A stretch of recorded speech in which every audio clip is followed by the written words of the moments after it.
So you have a itinerary and you love overlanding.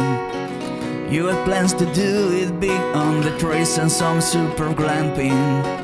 One ideas, tip, news and reviews. A podcast the first rate and here just for you. You don't have to think about it.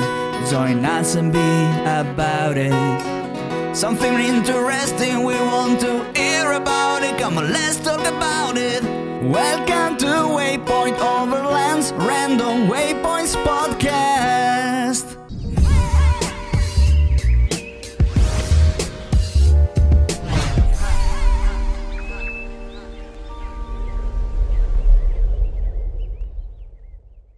Sponsored by Midland, communication for every adventure.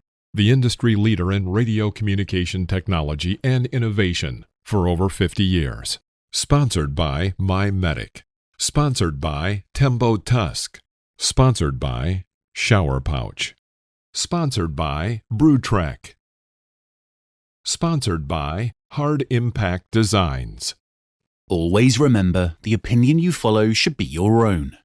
Just consider the things stated here to be a second opinion from a complete stranger online. Hey, what's up, Mike?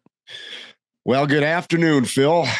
It's another good day here and a good day for a podcast. So let's talk. Man, bro, we ain't going to be able to go to no more Diddy parties. Apparently not. I guess I never got invited to the first one, so I missed out maybe. I was hoping, man. So obviously you heard about Diddy getting arrested, right? I did. You kind of see that coming from a mile away, like a light in a train bridge. Yeah, I was about to say it seemed pretty expected, especially after the first time they went to his house in Florida.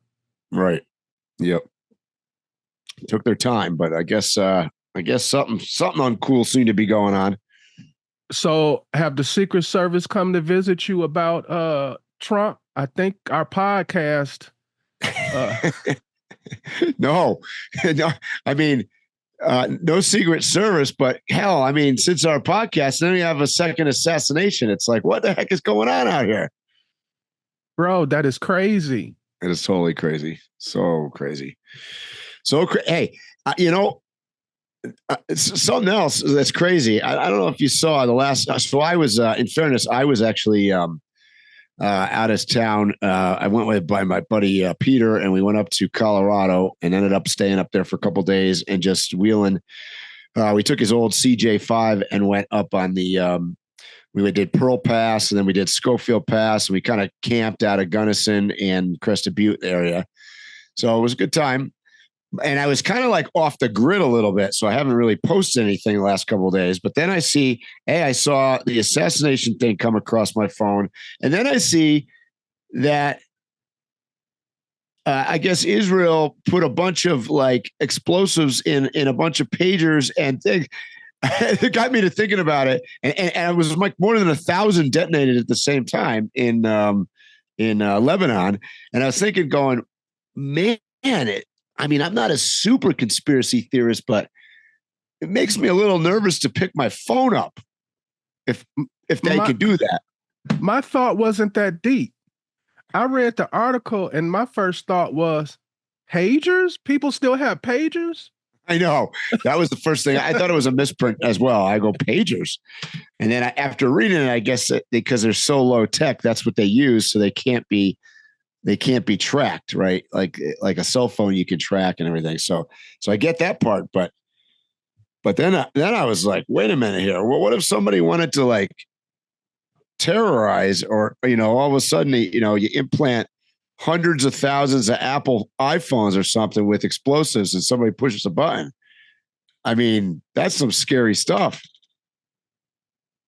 Mike, I want to mention a date real quick because I'll forget if I don't mention it now. Okay. The next National Park Free Admission Day is going to be September 28th. The day we're recording this on, we usually record on Tuesday, but we're recording today on Wednesday, the 18th. Right. So that's just 10 days from now. But yeah, all the national parks are free September 28th. I like to mention the free days even more so now because the way the economy is going, some people just can't afford, especially you think about if a family, you want to take a family to the national park, that A hits lot of your money. finance. Yeah. It's a lot of money. That's like going to no, go ahead. No, I was saying it's just like going to Walt Disney World. Yeah, it's true. And that day is kind of important too, if you think about it, because for those of you that are possibly thinking about visiting a national park that's in a cooler climate, that's right before the cutoff where a lot of parks or parts of parks close. I'm thinking particularly like Glacier and Yellowstone and things like that, where there's, roads usually after October 1st or October 15th, they start shutting roads down. So get in while you can. I agree. So you guys were riding what kind of vehicles you said when you were in Colorado? So my buddy has a Jeep. It's a CJ5. Sort of a classic. You're going to see it, so stay tuned because I shot a lot of video. I'm going to put a YouTube video out of us enjoying ourselves on those passes. It was amazing. It brings back a lot of stuff. There's so many trails out there. And I mentioned off air before that, Pearl Pass wasn't super familiar to me. Everybody hears about the big ones, Black Bear and Engineers and, all the big ones you get a lot of traffic on. And this was probably my favorite pass. I've probably done almost every pass now. I probably had 4 left to do in Colorado, and I knocked these 2. I had never done either one of these. Funny enough, Pearl Pass I was not familiar with, and that runs between Crested Butte and Aspen, and then the other pass, Schofield Pass, comes back from a little town called Marble. And if you've never gone to Marble, you need to go there to get barbecue because it's so damn good. And then it runs through this abandoned town, pretty much abandoned town called Crystal. And then it comes up through what they call, I'm gonna space it out here, and I can't remember the name of the area there. Devil's something, or no, I don't. Anyways, you're talking about the ghost town. Yeah, well, that's Crystal is the kind of the ghost town, but then that trail ended up Schofield comes down and comes in back into Crested Butte. So it was a long day off roading, and I got to tell you, like one of the things I realized, doing it is like it's amazing how conditions can change in the mountains. Like, so we went from sun and 70 degrees to the top of the pass coming over Pearl Pass. It was snowing all the way to rain to fog that we couldn't see. It was just crazy. So anyways, I did film that for YouTube. So I'll have a video coming out on that, but just such a beautiful area and so many, nobody in sight. I mean, we saw maybe 2 vehicles on Pearl Pass the entire time. And for those that are not familiar with that, it's a fairly long run. I want to say it was 32 miles maybe. So nobody out there. And at Schofield, I had never done. I had tried to do it with my Land Rover Defender 90, maybe, I don't know how many years ago that was, 15, 20 years ago. And I ran into some locals at the time and they're like, oh no, don't do that. And by the way, that pass is fairly famous for being supposedly Colorado's deadliest pass. It's not super technical. It's definitely got its scary moments. If you're afraid of heights and don't like, shelf roads, this is not the place for you. But, so I had never done that one either. So, it was a good time. That's awesome. I love Colorado. Yeah. Yeah, that weather changes because you'll be riding around on one of these trails in Colorado and you realize that you're increasing altitude, but you don't realize how fast you do it. Exactly. Because, you come from like Crested Butte, which is at, I don't know, 8,500, 9,000 feet. And you're suddenly crossing the pass at close to 13,000 feet. It's a big difference. And you do it, like you said, very, very quickly. I almost wish you didn't mention Crested Butte, because you can still go there if you want to go on the west side of Colorado, do some trails, do some camping, and avoid the crowds. Yeah, that's still an area that you can go to, and sure. You run and it out of there's Taylor Pass in there as well, which I've done, and which is also quite an interesting route. There's a lot of stuff there, you know, and unfortunately, you know, there's like 3 or 4 passes, trails where like the vast majority of, you know, you hear talked about on the internet all the time. And those can be certainly on the weekend in prime season. Those are just like a parking lot. So I would avoid those if you can. Mike, people who I grew up loving, idolizing, listening to their music, they're dropping like flies, man. Did you hear about Tito Jackson? I saw that. Dead at 70, man. I didn't even know was anything wrong with him or anything. That just came out of nowhere. I did not hear what was there a cause announced? I don't remember. Well, what I read, they didn't have a cause, and they were also mentioning that he hadn't had any medical issues. Right. This was all of a sudden. Yeah. So that's crazy. Seems like maybe we get to that age, you know, all of a sudden I feel like people are dropping and retiring and you know, and it's like, yeah, it's interesting. Yeah. I grew up on the Jacksons. I grew up right when they first started. So basically my whole life that I've been listening to music, they existed. Yeah. Yeah. So, right when they were the Jacksons and the little kids and stuff. Mm-hmm.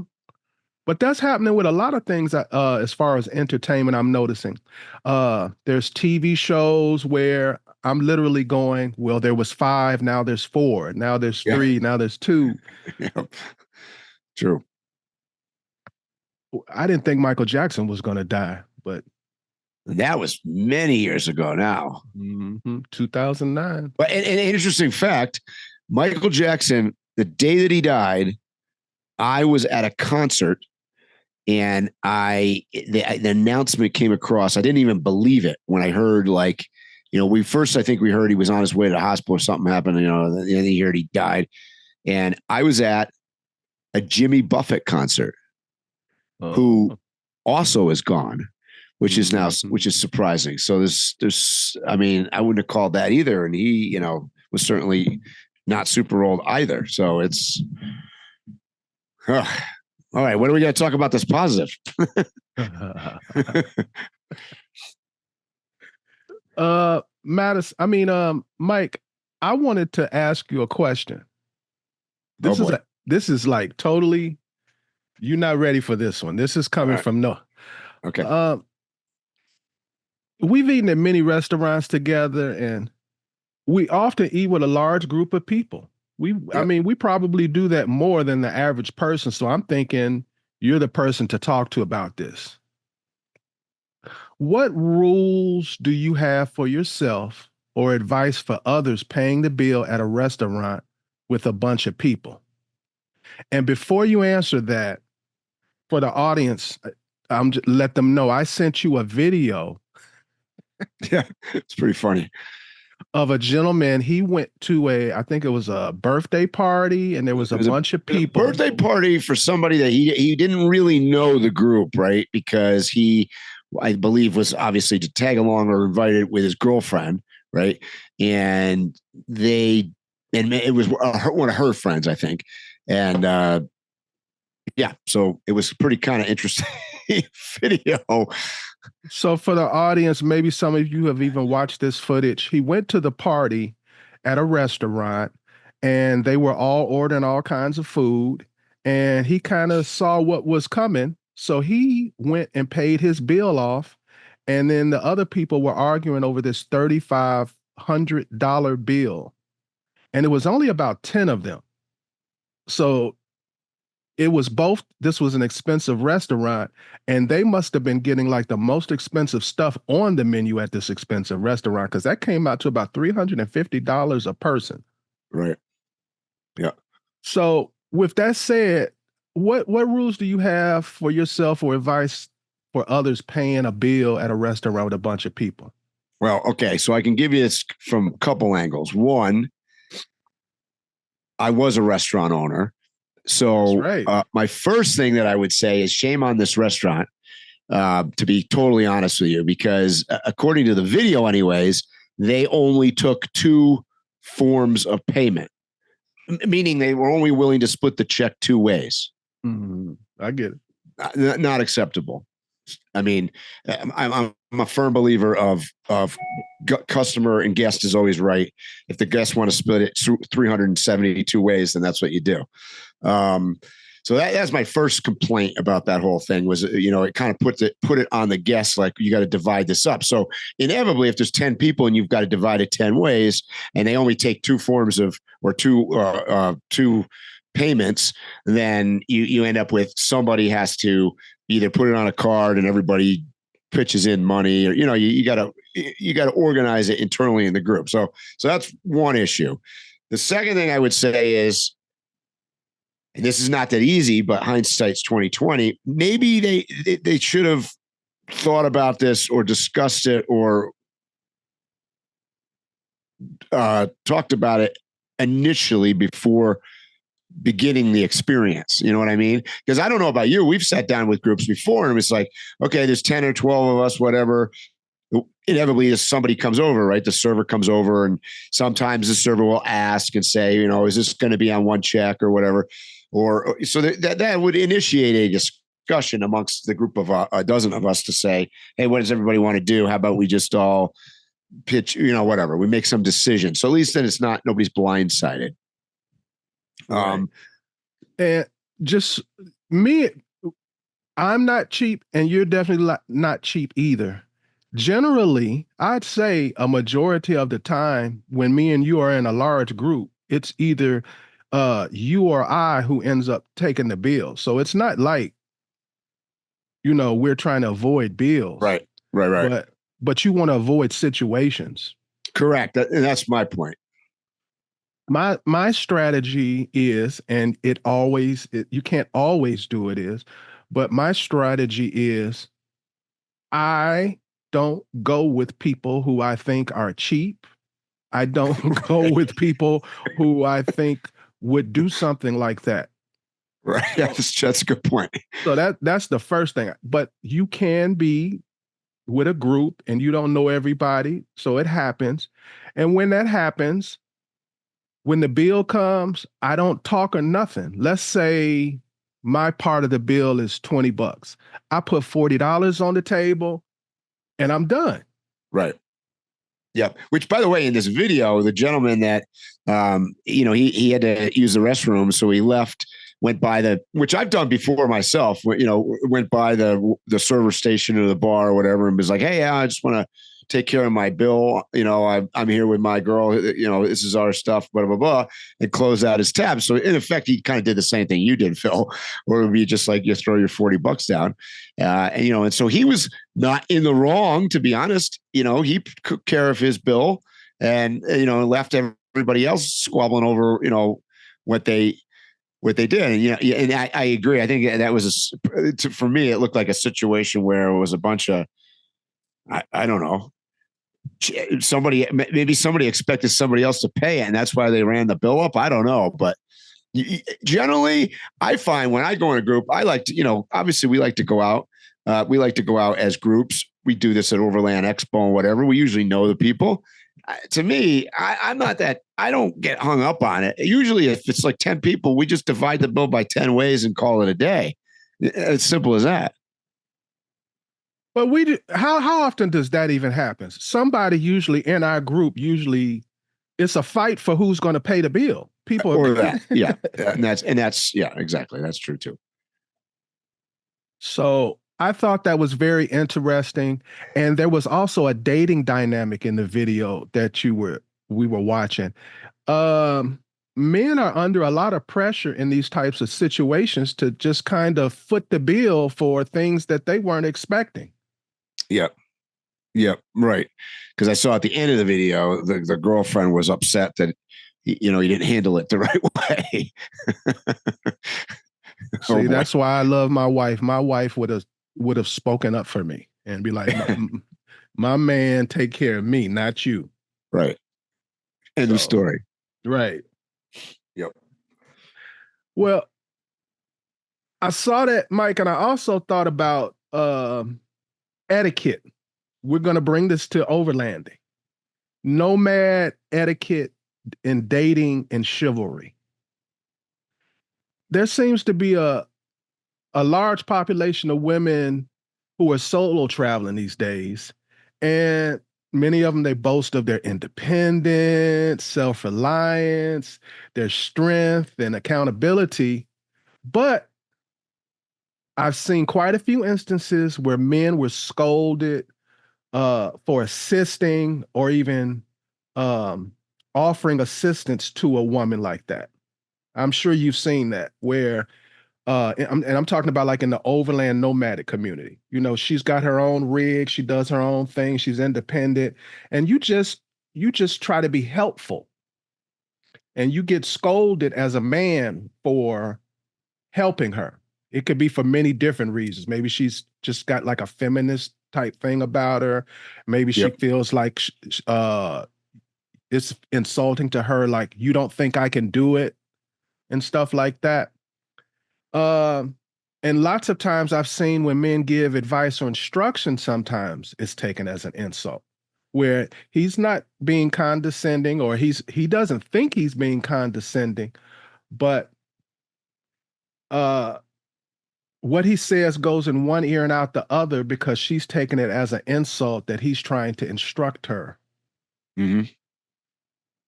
I'll take it a step farther and tell you that it's not even a sex thing. I've seen that happen reverse. I've seen it happen between men.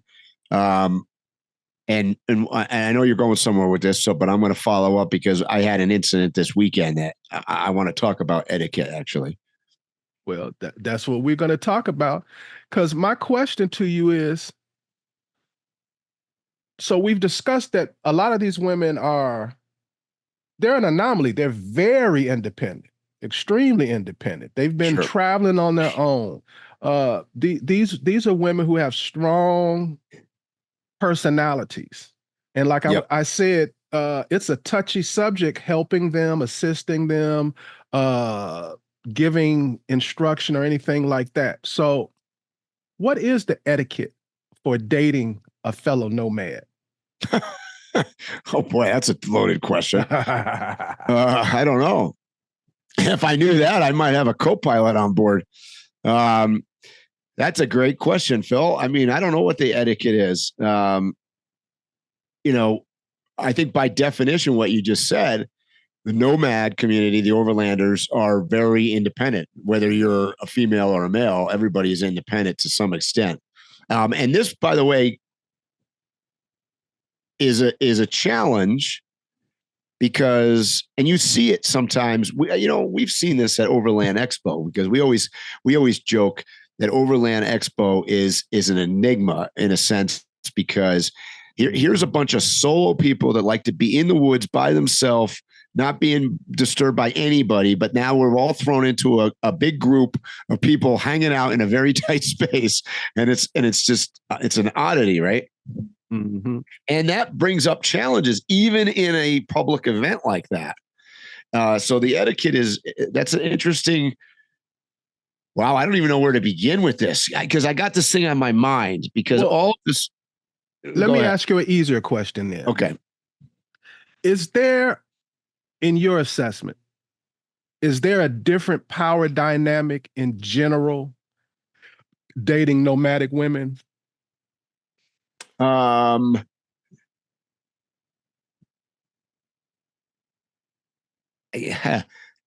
don't know. I'm not trying to diffuse it. I don't know. I'd like to say probably, because I think they're a group of even more solo, more independent people, but I don't know. And nowadays, I'm not so sure about that.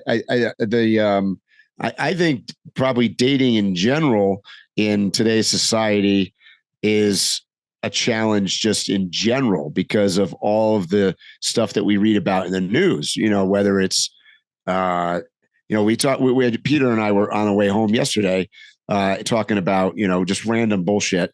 And we were talking about dating apps and how that's changed sort of the way people meet up and whatnot nowadays. But, isn't there a fear that you meet somebody that you don't know, you go out for a drink and, next thing you know, they're crying rape or crying. We were just talking about, what's his name, getting arrested. This is an interesting world. So, you got to be careful in many senses. So the etiquette, so all of this, I think, gets wrapped into one big ball of confusion for me. So you don't think there's a difference in the nomadic society? Because I believe that the nomadic society attracts a certain type of personality. So yes. I believe that there are definitely stronger personalities. Yes. Yes. I can see that. So I mean, it's not the only group of people that's true of, but it's I agree. I agree. So I just thought about that, you're both on the road, you both have budgets. Are you still expected to pick up the tab, or is it an insult, or should it be 50-50? So let's give you a scenario. You've met SHENEEQUA in Albuquerque. She's cute, I heard. And she's in Albuquerque. She's got a Sprinter van. She's been traveling for the past 5 years. She's independent. She's got an Instagram and a YouTube channel with lots of followers. And you meet her at an event. You guys are getting to know each other. Come to find out that the next 3 stops on your journey are pretty much identical to the next 3 stops as hers. So you guys are like, hey, let's try this thing out. Let's head toward the East Coast together. You guys are kissing and being affectionate. Maybe you've reached the point where there's been sex. Deep on this podcast. So at this point, do you still keep a dividing line, or is it 50-50, or is it an insult to be 50-50? Are you still expected to pick up tabs? I mean, you're both traveling, you've both got these budgets, you're both trying to do your thing. What's the dynamic in general? Well, I see this a lot because obviously, like hanging down in Baja all winter, you see a lot of, which is very typical in a nomadic overland community where people meet on the road, and not just in like exclusive relationships, but like just, in general, and caravan together with different people. I think generally, it's a practice where people are considered to be still on their own. And I think it's a 50-50 thing to answer your question in general. But I do think that it's probably something that, if it be turned into a relationship situation, I think it's something that probably would be a discussion with that particular couple. But I think that I think it happens a lot. It happens. Look, I just got done traveling for 2 months with Reyes and Deidre as an example. Obviously, we're not a couple.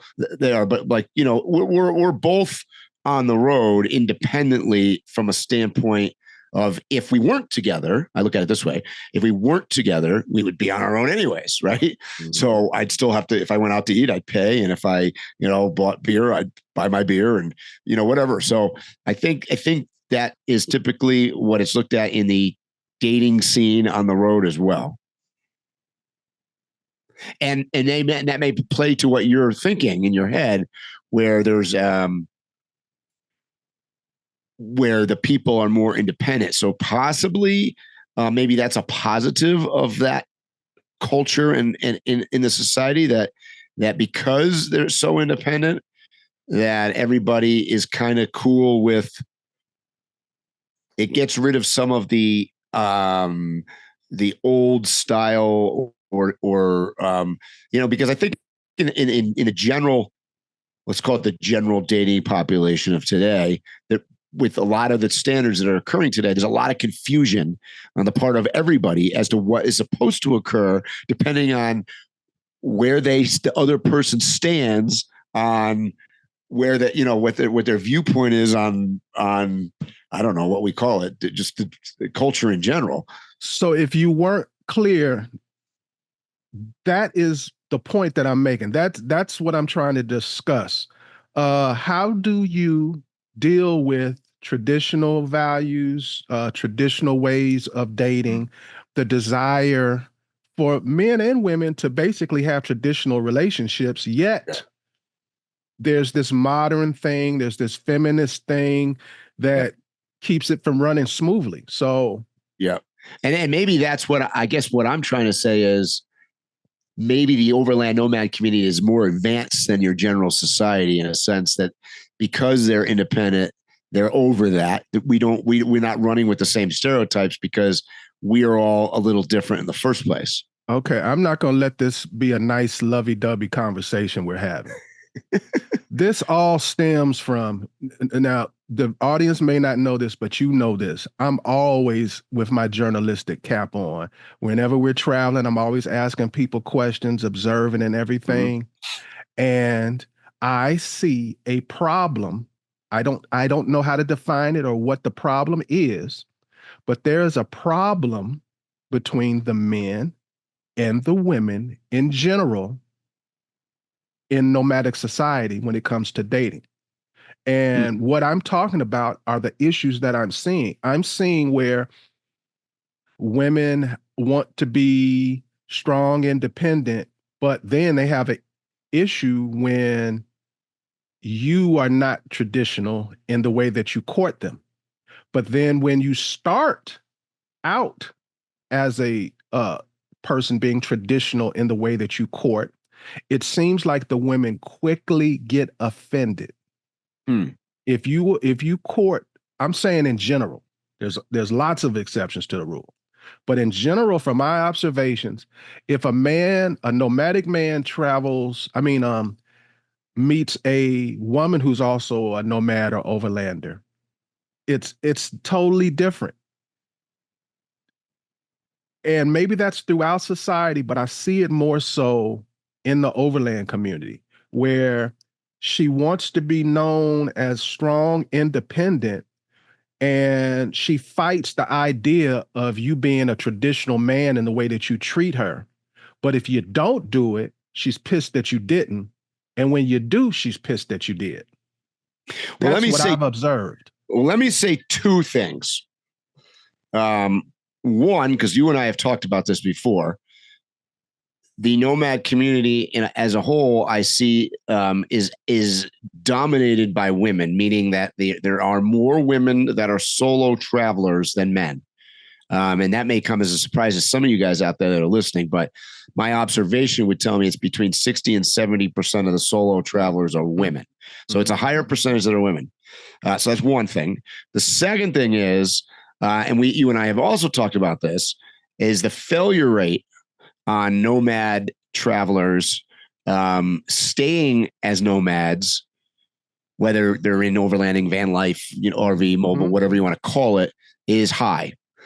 So there might be, for sake of argument here, Phil, there might be a discussion here that some of this failure is coming from people that are not going to succeed as being a nomad.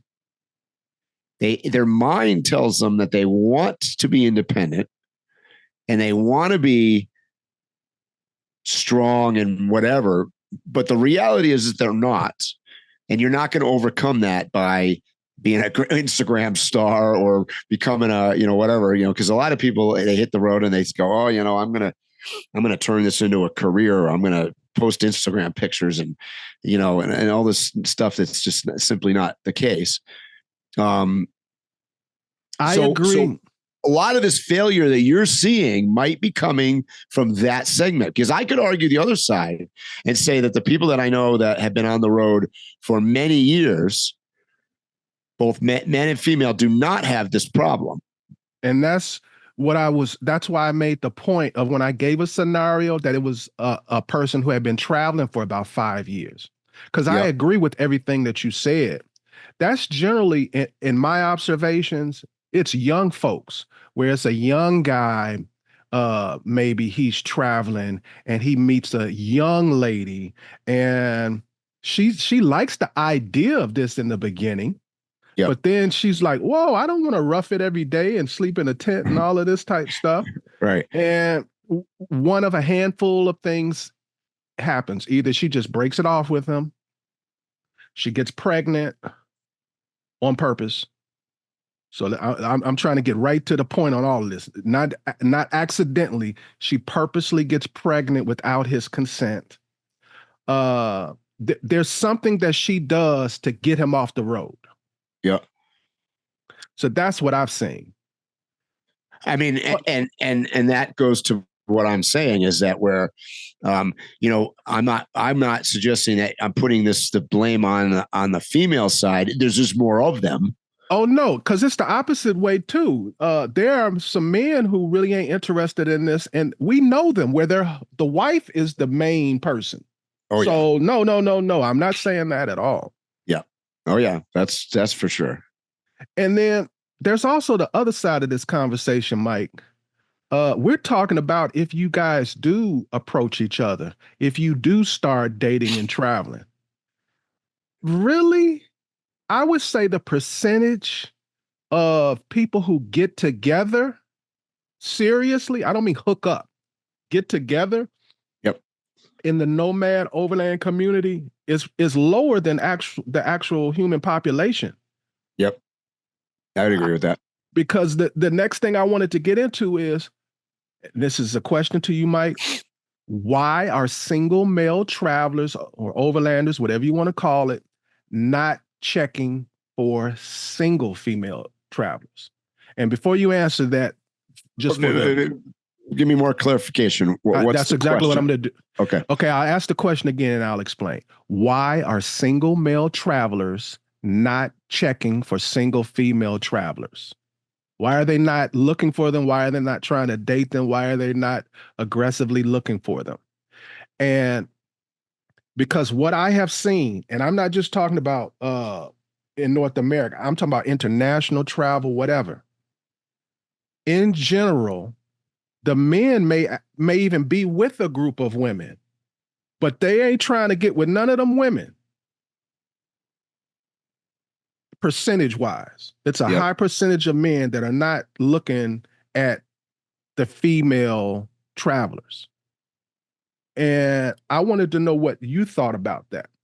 I know one reason that I've heard more than one guy, because like I told you, I inquire about this stuff, was the Me Too thing. There's a lot of men that are fearful, especially if they go to like these events and stuff like this. They're fearful of if she's not attracted and I approach her, she can ruin your reputation. Mm-hmm. You could be labeled as a creep. You could lose opportunities within the expo and rally event or with sponsors or whatever. Especially if you're on social media, which most are. So that's one thing that I have noticed for sure, is that there's a timidness from the men to approach the women. And that timidness is from fear.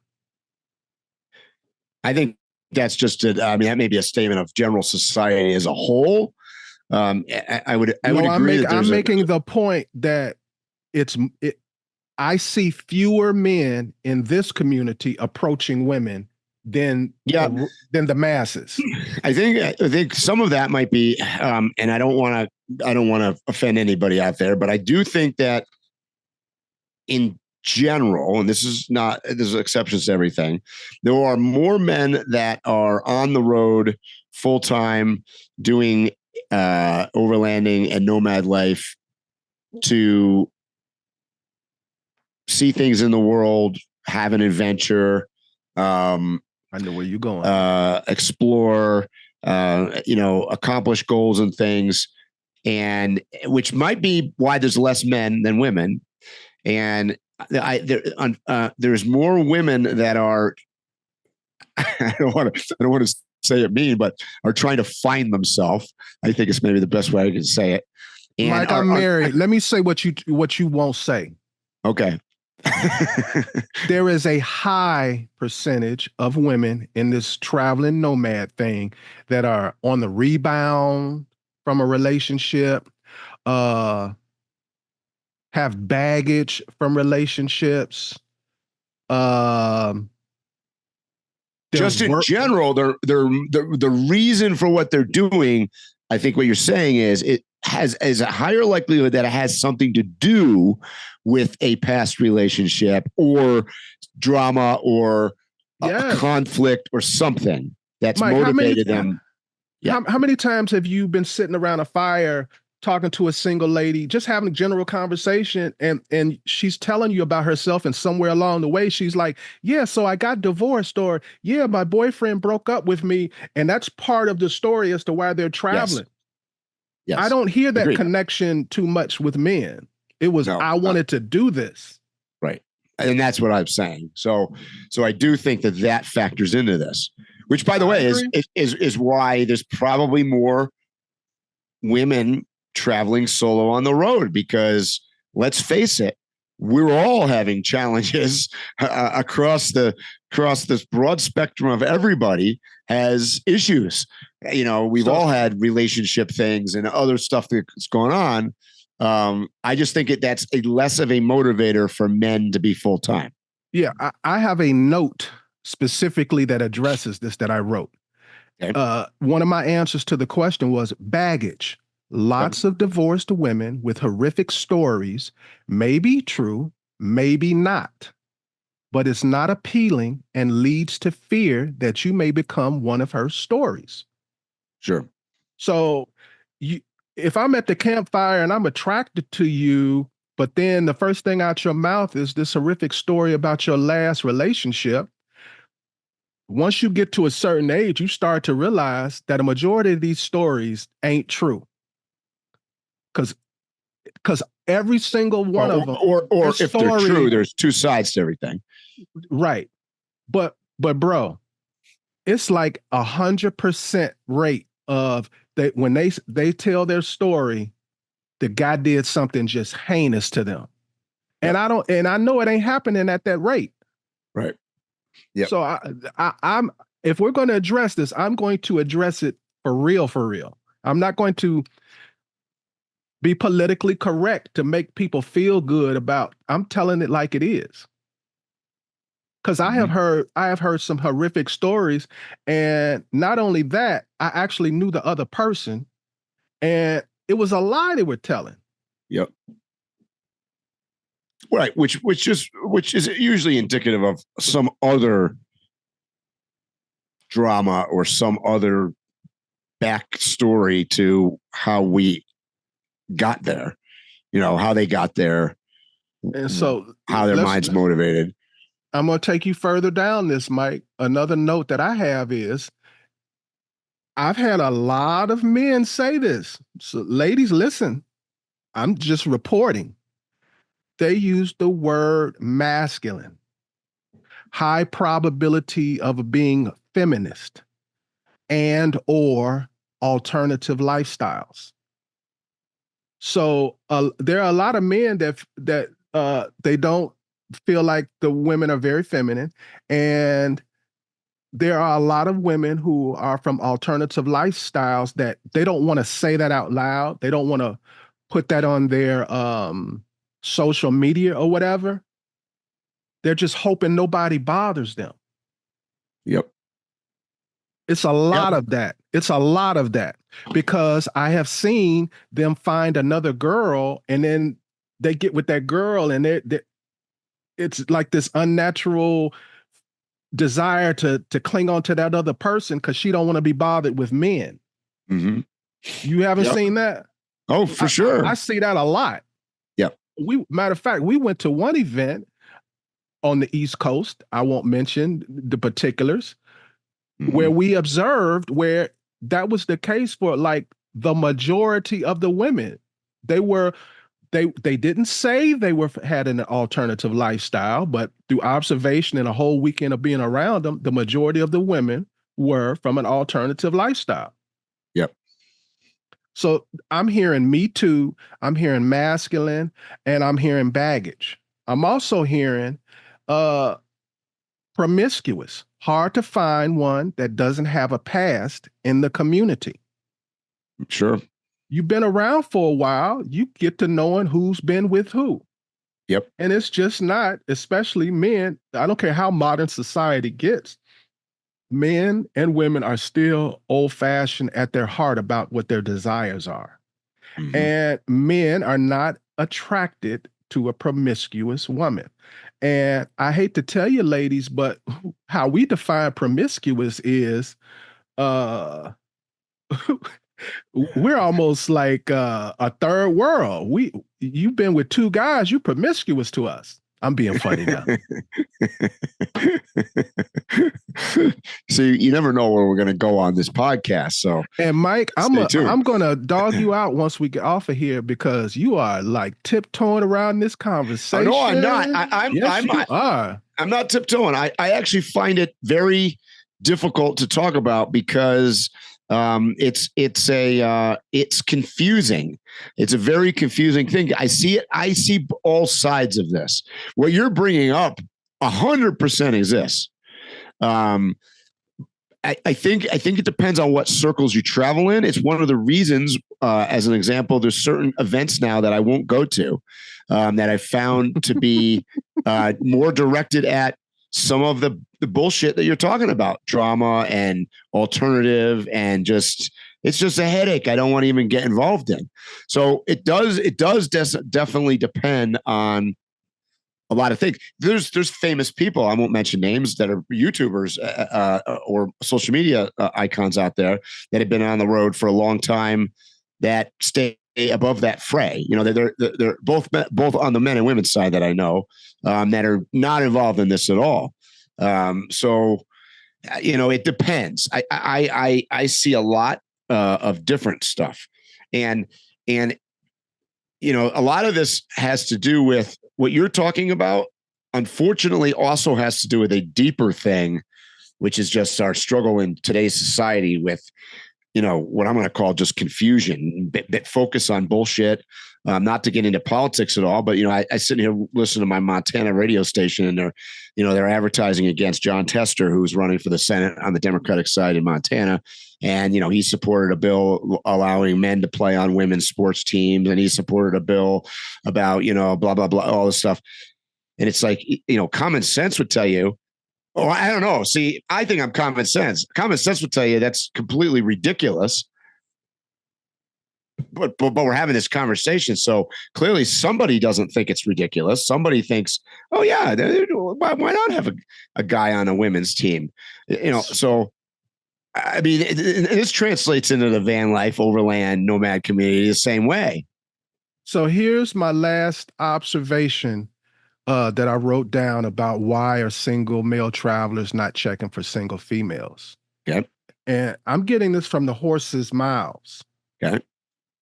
Local women almost universally, this is a quote. Okay. Local women almost universally are a more appealing option to most men.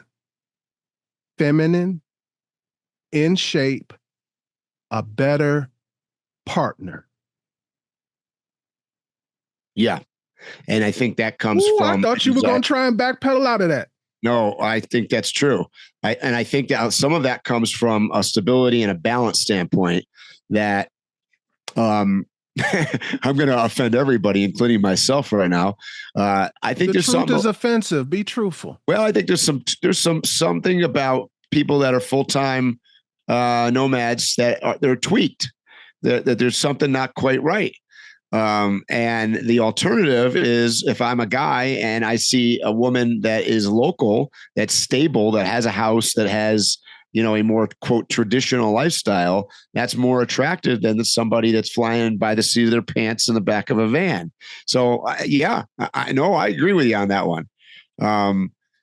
I think that there's some truth to that. And it's in mind, it's maybe that's self-preservation, but there's some of that is it's looking for a balance. You already live a life of transient adventure, let's call it. It's nice to see the other side of somebody that isn't like that. Right.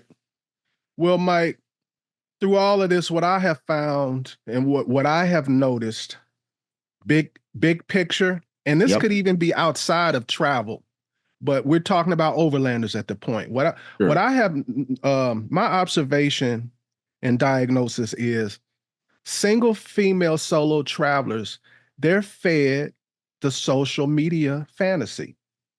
We all are, but more specifically the women. We don't have men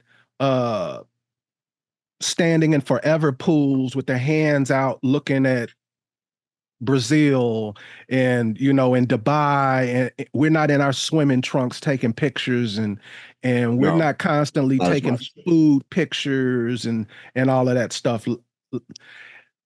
It's more, the target audience more is women. And they are fed this media fantasy that they're going, I'm going to fly to Dubai or Paris or wherever it is they're going to go, and they're going to meet the man of their dreams. But then, like what I just mentioned, well, if they're thinking they're going to meet a fellow traveler, she's not the choice. The local girl is. Right. And I think there's definite truth to that. And then something that I don't know if you've thought about it or not, but if you just think about it for a second, most major destinations, most events and locations, they're not conducive to a female with serious dating aspirations. Whether it be an Overland Expo, whether it be a rally, whether it be one of these alternative parties that you talk about, music festivals, I don't care what it is. When she's traveling, most of these events are not conducive for her if she's interested in a serious relationship. Yeah. That's my opinion. Yep. And women are pretty much, if they're an international traveler, they're very limited as to the variety of men that they can date. And it comes down to a very basic thing. And that's that females are often put off by what they perceive as misogyny in other countries. Yeah, which exists. Oh, absolutely. No denying it. So it's like they're not interested in the locals, and the guys that are traveling with them are not interested in them. So it's like a double-edged sword. Yeah. Yeah. And I think that it's to add to this, which you've painted a picture that it's very difficult, which is true. Just by definition, being a nomad or being full-time comes with a lot of stress, and stress doesn't make things any easier for relationships or to develop a relationship in addition. So I think that's a factor as well. And I think a lot of women, we discussed this earlier, that the failure rate's high during the, let's call it the failure, because it doesn't happen in 10 seconds. You fail over time. On your way down the slope, you're not in a good place while you're failing. So, Mike, you were going to give one of these ladies just one piece of advice, just one. It doesn't have to be significant. Just one piece of advice to maybe turn the tables a little bit on this dating scene. What's something that you might tell them? One of the things that sticks out strongly in my mind is, this is going to sound kind of crazy, but go to when it's time to eat. If you're going to go to a restaurant, sit at the bar, or if it's a diner, you know how they have those rows of chairs right there. Sure, sit there. Don't sit at a table. Sit there, because it forces you to engage somewhat with the person to the left or the right. It also signals, hey, she's here by herself. She's, so that's one thing I think. Sit at the bar. Agreed. Be you. Don't try to emulate somebody else. I tell people this when I coach them for, becoming, people that are interested in becoming social media people or becoming creators. You got to be you. And it's the same thing, I think, in dating or, in meeting people or, having relationships with other people. It's, you got to be you. You can't try to be somebody else. And I think that's where we talk about this failure rate comes in. They got into the nomad world by seeing a vision from somebody else on social media that, and let's define this. If you see it on social media, it's likely to be about 25% true. Yeah.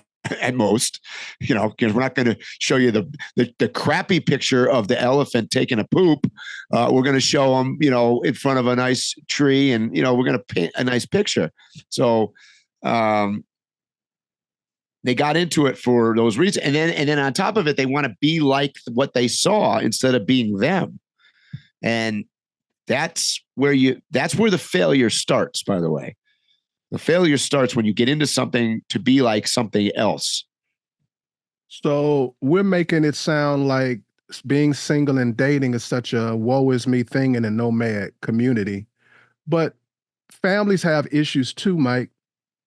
And I would like to address that side of the coin also with you. It's going to give me a moment because I got to pull these two things together. There's two things opposite of each other that are converging. One, Amazon just announced that they're requiring their workers to come back to work and work in the office 5 days a week. Yep.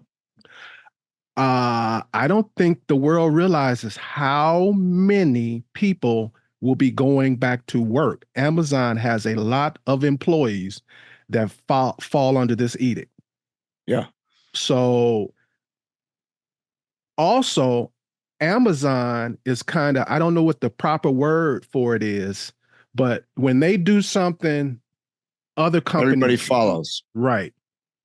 So there was already an influx of people sending memos in their company saying back to work. But now that Amazon has done it, I feel like there's going to be even more of that. We're going to have a large portion of people going back to work.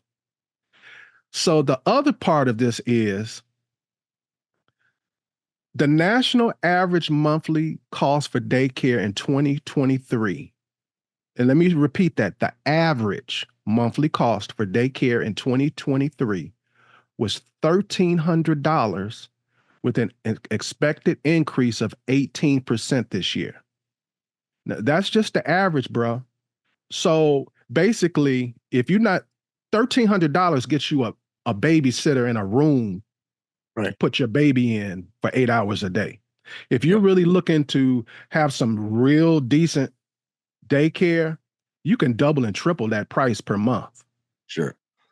The point that I'm getting is that there was already a start where there were a lot of families deciding, you know what, let's work from the road and have our kids homeschool. I don't have to pay for the education, transportation, and I don't have to pay for childcare.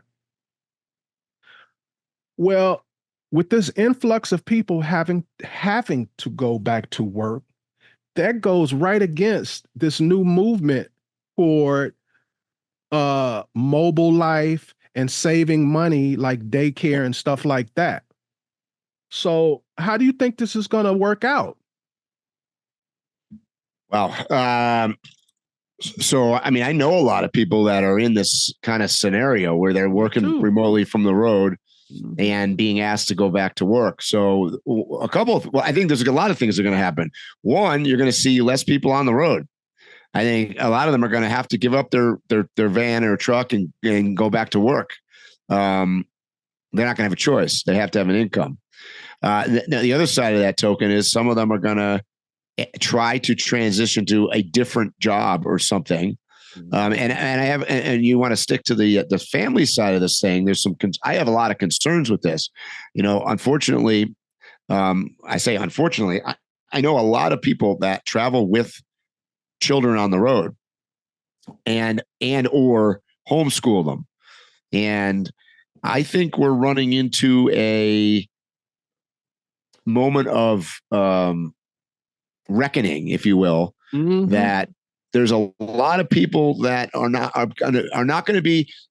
I'm not taking away some of their incredible experiences that they have, but they're not going to be as well socialized and possibly not as well educated because of this. Well, bro, I try not to pull no punches. I've met a lot of these kids, and they're weirdos. I happen to. I'm not going to mention names, but I know a couple who has several kids and attractive kids, but when you talk to them, they're weirdos. Yeah. And it's because they spent their whole life on the road. Well, hey, I mean, I'm not going to lie. You and I both know we've met some people at Overland Expo, kids, in and around my truck that are just weirdo is a nice word. Yeah, there's definitely issues with that. So, is the drive to get people back into the office, is that going to create more of this? I don't know. The problem is that right, wrong, or indifferent, or as much as we want to say it, there is a certain amount of jobs. And when I say job, I mean there is a certain amount of positions available in the United States, just call it, that you can make enough money to survive without being in an office. That's a set number. Yes. It's not likely to be going up or down. It's a set number. Oh, no, it's going down. It could be going down. Yes. For asking people to come back in. But what I'm saying is it's a set number of jobs that absolutely can be done on the road. Like, look, you can't be an auto mechanic or, there's a bunch of jobs that unlikely that you can do remotely. So there's a finite number there. And, if people are going to resist about going back to an office-based job, there's only so many that are not office-based that you're going to fight for. Eventually, you're going to have a bunch of people that don't have a job or are homeless or don't have enough money. And that's exactly where I was headed with this. That's what I see. I see a big problem coming very soon. And even those who are able to make the transition of getting off the road and moving back into a house and working at a brick and mortar, establishment, the economy of it is going to be rough. If you haven't had to pay for childcare, if you haven't had to pay for all of these things that you normally pay for living in a house, and now all of it, your salary has literally decreased. Sure. Clothing to work in an office, the fuel to get back and forth to the office, food, because likely that, your food probably goes up because you're going to be probably eating at something local to your office more often than you would be if you were at home. I mean, there's so many factors involved in it. That you just described the one of the two main reasons why they want you back to work. There is a whole economy surrounding that supports you going to work. Absolutely. When I drive into Seattle, it's like a ghost town. I remember when those buildings were full and there was new restaurants popping up every week because they needed another restaurant to feed all of these people at lunchtime. Yep. Yeah. Yep. Convenience stores, restaurants, gas stations, laundry facilities, nail salons, you name it, all of that is affected. Bars, restaurants, clothes. I just read an article this morning about Twitter X moving out of outside of San Francisco or wherever, because they're getting out of California, they moved their headquarters to Texas or wherever. And we've talked about Elon Musk and his oddities and his businesses, but there you go. And the article was interviewing restaurants and stuff, and they're all down by 30% in that area now because those employees are no longer there. So it doesn't just affect that business. There are a bunch of people who are literally going to have to go to the store and buy a week's worth of decent clothes. Yep. Because I know a bunch of these people. I know you've seen people literally working in their vehicle. They got on sweats doing a Zoom call. Oh, sure. Now when they show up, they might put a nice shirt on and they're wearing their underwear underneath the camera. Right. Oh, yeah. Yeah. So you got some people are literally going to have to buy a wardrobe. Yep. Yep. So, makeup, I mean, yes. Haircuts. I mean, and we talk about the economy a lot on this podcast. Where does this go from here from in the overland world? We've talked about the overland community as a whole. The economy is fairly poor right now. Price of vehicles has plummeted. I saw motorcycles that they're trying to get rid of, brand new ones from 2023, 2024. Because the 2025s are coming out. They're running, make us the best offer you can. I just heard this advertisement on the radio. Wow. You've got stuff like that going on, rooftop tents, trailers. I don't care what it is in the overland world. It's hard to sell shit right now. And the question is if you take more people out of this or send them back to the office, which gives them less disposable income. I mean, I can only see the market in the overland world getting worse, not better. I agree. Including, by the way, attendance. Now, I don't know. We didn't talk about it on the podcast today. I don't know if you've been in contact with anybody. This past weekend was the Overland Americas event in Oklahoma. I did not hear too much out of that. I don't know if it was a success, not a success, whatever.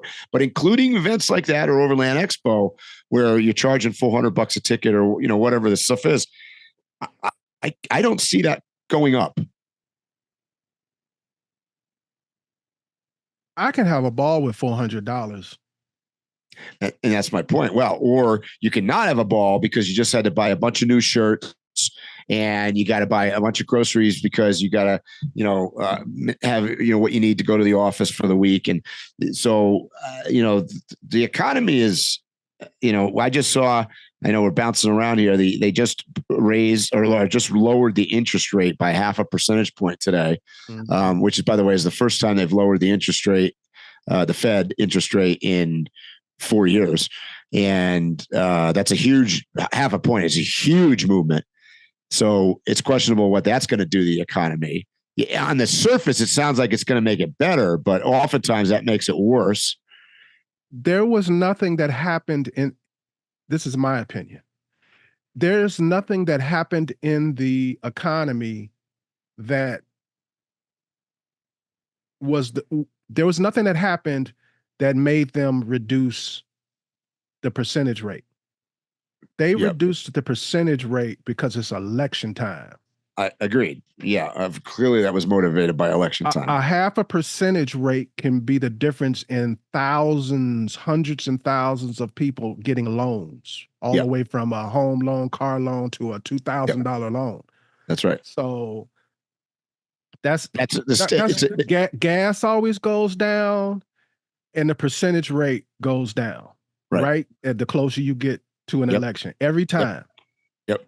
We might get $2 gas coming soon. Hey, based on the truck that's behind me on my screen here, I'm looking that would be great for me. The question is, as you know, as you said, it's an election year. How long does that actually last for? Not that long. Mm-hmm. Mm-hmm. The only time I saw in recent history, I'm talking maybe the last 20 years, the only time I saw gas prices consistently stay lower, I won't say low because they weren't low, they were lower, was when Trump was in office. Yep. Especially if you got away from the West Coast. Yeah, and in general, that is a policy of less regulation often that creates that.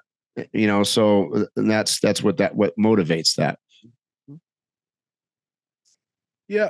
So, Mike, you almost said it like you feel kind of guilty talking about the economy so much, but I would say the economy is the most important portion of overlanding and nomadic travel. If you can't figure out a way to get your finances right, if you don't have the money, if you can't afford it, you can't do it. That's right. So it's a combination of the actual doing of it, which we started at the top of the podcast talking about the national parks having freebie day, all the way to the vehicle and the equipment that you need and the time off and what it's going to cost you to buy lunch and gas and whatnot to go on your adventure and possibly pay for your whole family and kids and everything. So, and there's so many butterfly effects and onion layers to this. There are going to be a lot of people who are going to be going to new jobs. And let's say you are 45 years old, you've been working for 25 years of your life. It's a hell of a thing to start a new job and only have 2 weeks of vacation for the whole year. Yep. And by the way, while you're talking about new jobs, this is like my feeling on the unemployment rate, which means absolutely dick if you actually understand what it means, because being employed does not mean that you have enough money to live or to survive. The unemployment rate is an imaginary bullshit number that doesn't mean anything. I don't give a crap whether it's 10% or 0%. Neither one of those numbers actually means anything. What actually means is what rate of employment do people have that actually have enough money to survive at a substantial level where they have free time and money to do other things outside of just working 24 hours a day and going to bed and getting up and doing it again. So that's a real unemployment rate. And what is that? And we as consumers, we don't support ours. For instance, like in the knife community, to get an American-made knife these days, it costs maybe 5 to 10 times more in price than if you were to get a Chinese knife. Yep.